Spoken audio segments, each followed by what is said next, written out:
Hello friends. आज की video में हम जानेंगे संविधान के जनक व निर्माता डॉक्टर भीमराव अंबेडकर जी के बारे में।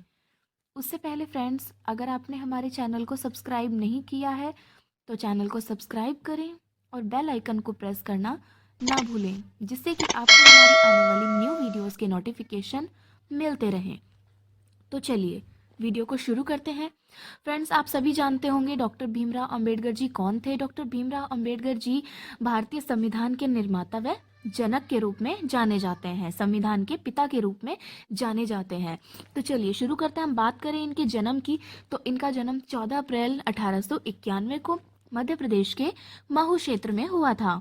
और इनके माता पिता जो थे, तो इनकी माता जी का नाम था भीमाबाई मुर्बादकर और इनके पिताजी का नाम सूबेदार रामजी मालोजी सकपाल था। अब अगर हम बात करें इनकी मृत्यु की, तो इनकी मृत्यु 6 दिसंबर 1956 को हुई थी। कारण था कि काफ़ी लंबे समय से ये डायबिटीज़, ब्लड प्रेशर और न्यूराइटिस जैसी बीमारियों का शिकार थे। लंबे समय तक इस तरह की बीमारियों से ग्रसित होने के बाद 6 दिसंबर 1956 को इनका देहांत हो गया।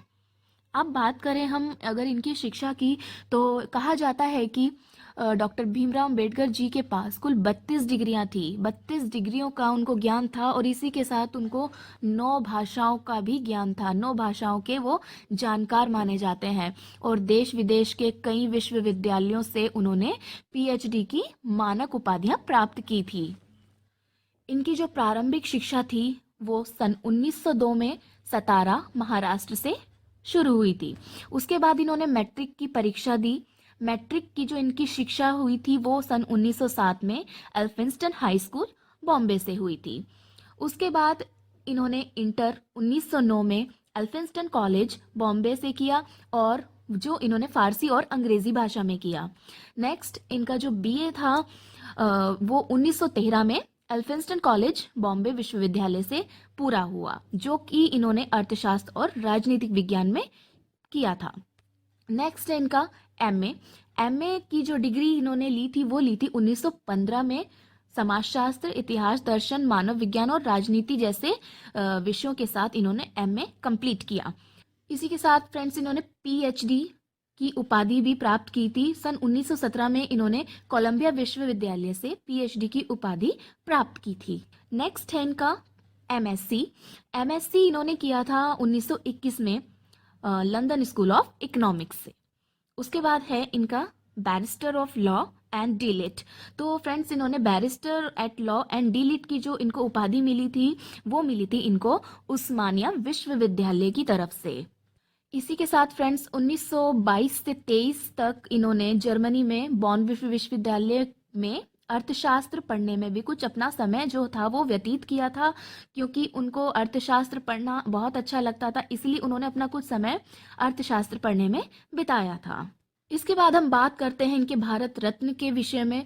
तो फ्रेंड्स इनको जो भारत रत्न मिला था वो भारत के सर्वोच्च नागरिक सम्मान से इनको इनकी मृत्यु के पश्चात सम्मानित किया गया था। सन 1990 में इनको इनकी मृत्यु के पश्चात, इनके मरणोपरांत सम्मानित किया गया था। इसके बाद हम बात करते हैं इनके विवाह की। इनके 2 विवाह हुए थे। इनका जो प्रथम विवाह था वो हुआ था रमाबाई से सन 1906 में। रमाबाई का लंबी बीमारी के चलते 1935 में निधन हो गया था। तो इसके बाद जब डॉक्टर भीमराव अंबेडकर जी लंबे समय तक बीमार रहे तो उनकी केयर टेकर के रूप में उनकी जो देखभाल की थी वो डॉक्टर सविता ने की थी।